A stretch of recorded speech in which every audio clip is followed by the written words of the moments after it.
তাছাড়া রিমার পরিবারে কেউ নেই।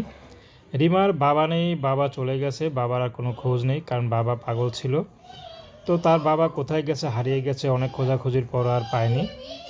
তো এখন রিমার বিয়ের বয়স হয়েছে, রিমাকে কে বিয়ে করবে? যারাই বিয়ে করতে আসে তারাই শুধু বলে রিমার বাবা পাগল ছিল, পাগলের মেয়েকে কে বিয়ে করে।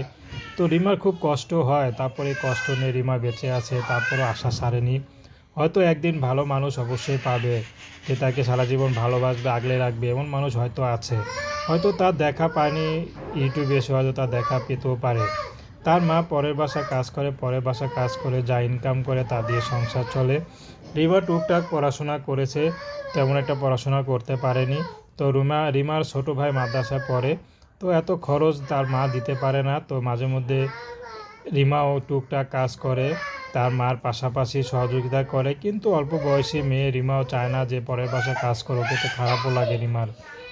তো রিমা এখন চাচ্ছে বিয়ে শাদী করে সংসারী হতে, যে তাকে ভালোবেসে বিয়ে করবে তেমন একজন মানুষ খুঁজছে। সে